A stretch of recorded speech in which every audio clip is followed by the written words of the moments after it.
T-Dog, J-Boy, and me, I'm Lugs. Our pride and joy is pumping our mugs. Be careful, kids, it could get rough. We're flipping our lids on sports and other stuff.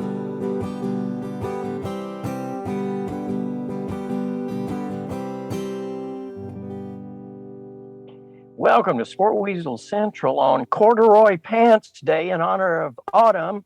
I'm Lugs. I'm J-Boy. And I'm T-Dog. Yes, sir. This just handed to me. The Appalachian State Mountaineers are now college football's #1 ranked team.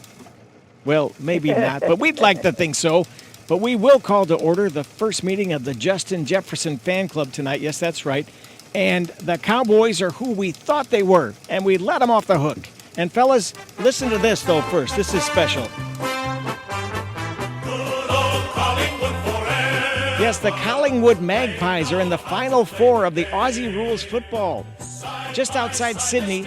Watch it on cable. It's on early Sunday morning. It's better than the NFL, better than soccer. Go Collingwood is what I say.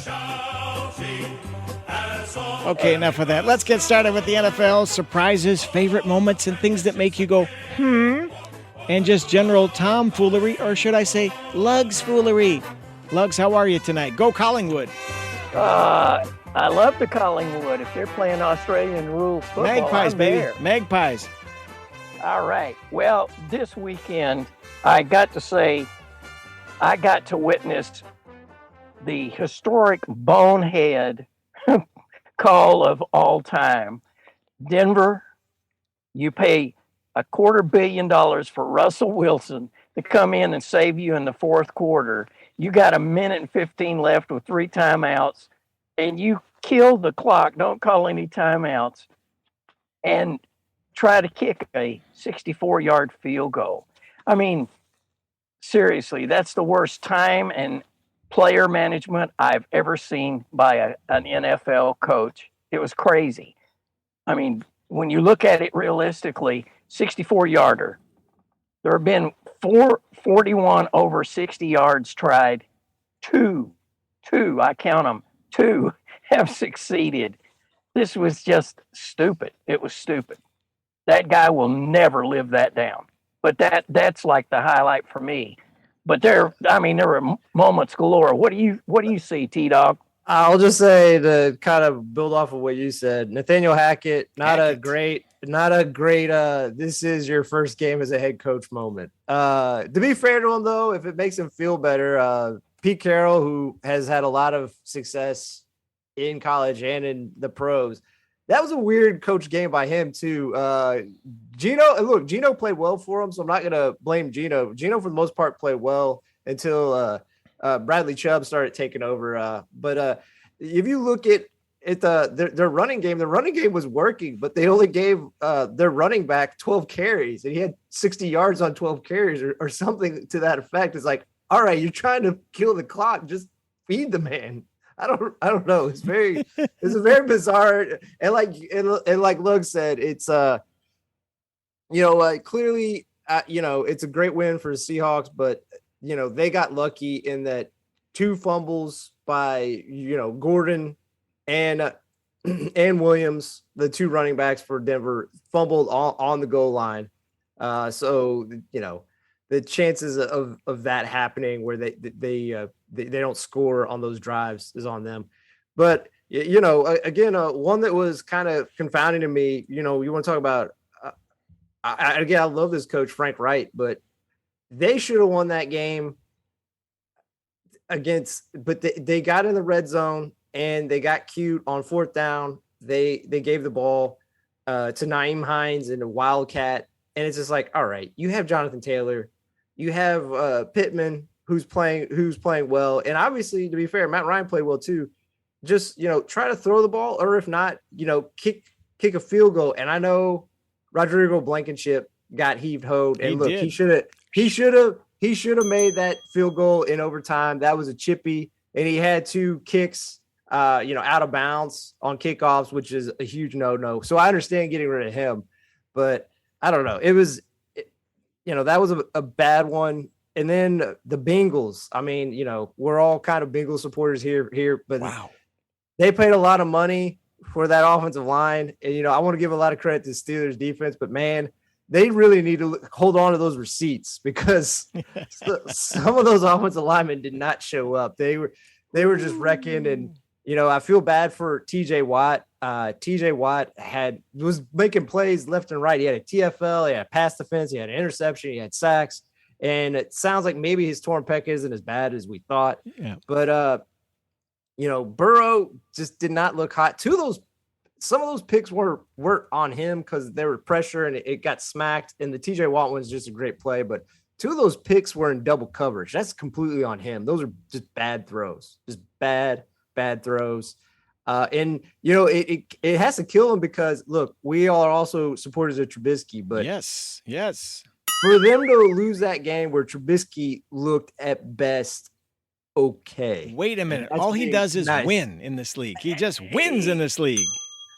I'll say this. Deontay Johnson had 2 catches where Deontay Johnson's arms almost fell off because he's like 5'10" and he had to overextend on his tippy toes to catch both of them.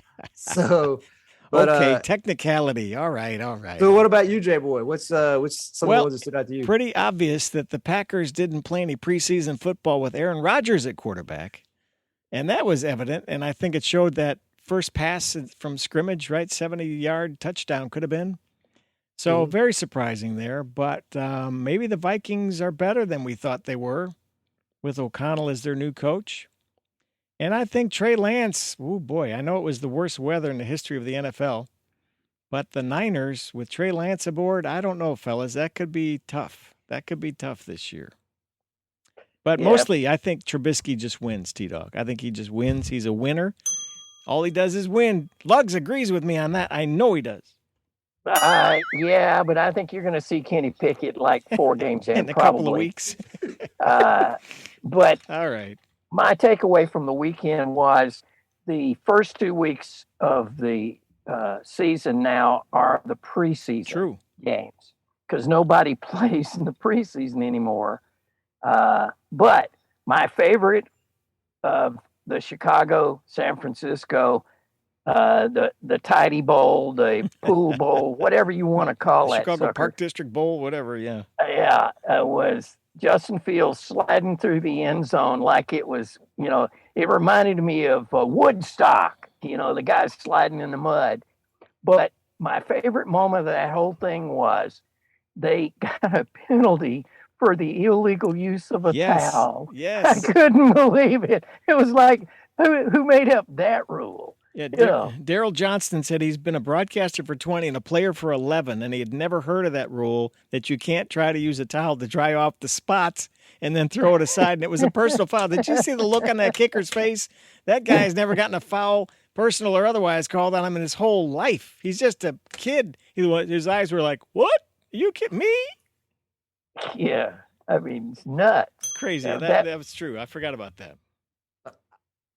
I guess my main thing from that game is obviously there's still a huge work in progress, but there's a reason why J-Boy and we're not thinking they're making the playoffs. I'm not even going to say they're going to this year.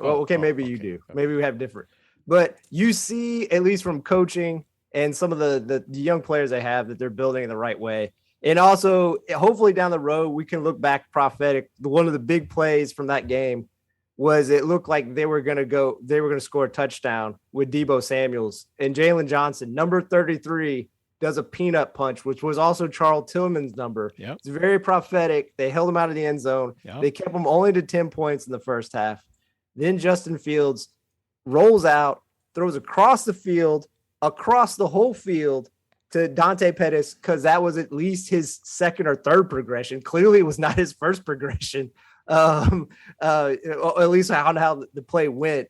He threw it across the field. And again, you see how they're coached, because I believe it was Equanimeous St. Brown. He hit a key block down the field, and that allowed Dante Pettis to score in the end zone. And then the touchdown to Equanimeous St. Brown was he acted as a blocker, and I believe he was the second read, is what they said after the game. And Justin Fields lofted that perfectly. Again, not a great game, very ugly. Offense did not play well. Probably not going to be great because they still don't have enough pieces to probably really contend in even the NFC, which is definitely weaker than the AFC.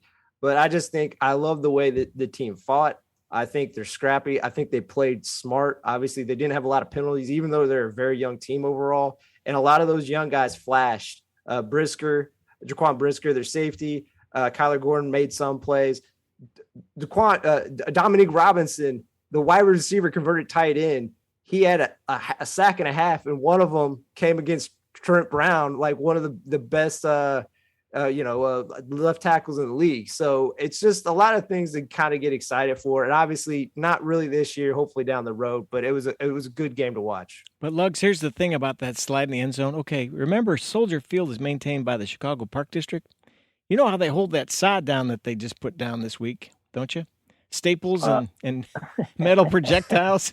That was going to be could have gone guess. ugly, man. He could have had some puncture wounds on that slide. I was worried about that. But anyway, go ahead. The moments, there's just crazy moments. It's like the Chiefs and the Cardinals. The Cardinals look to me to be done right now. The Chiefs, that game, if they had wanted to, they could have scored a good 60 points. There's just no doubt about it. And I got to say, I said I wasn't a real believer in Buffalo. I am now. I mean, they just embarrassed the Rams. That was just a spanking, really. Well, to be fair to your point, Lugs, and just touch on those two games that you just addressed. And again, they didn't play a lot of preseason. KC played a lot more.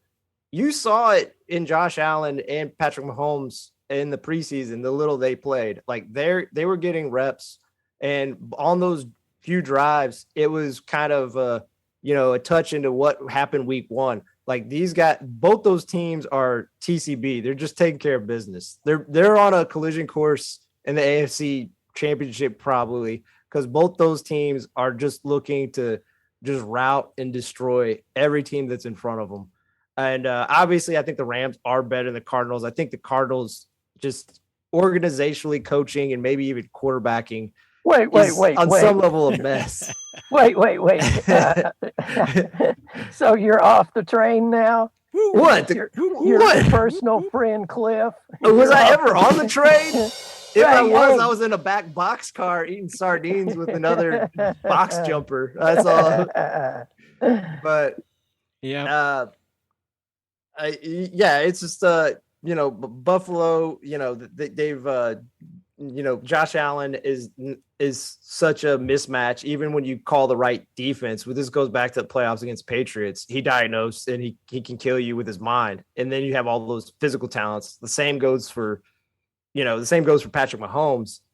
And to touch on another game, and I know that this team they played they played more scrappy than the record indicates that they played against. But Lamar, you look at what Lamar did. He didn't run the ball a lot himself. Their running game didn't really get going for the most part. But all three of his passing touchdowns were impressive. He had a shot on the side to Duvernay. He then had another one to Duvernay, and then he threw like a 50-yard bomb to Rashad Bates. It just showing like how he's developed as a passer.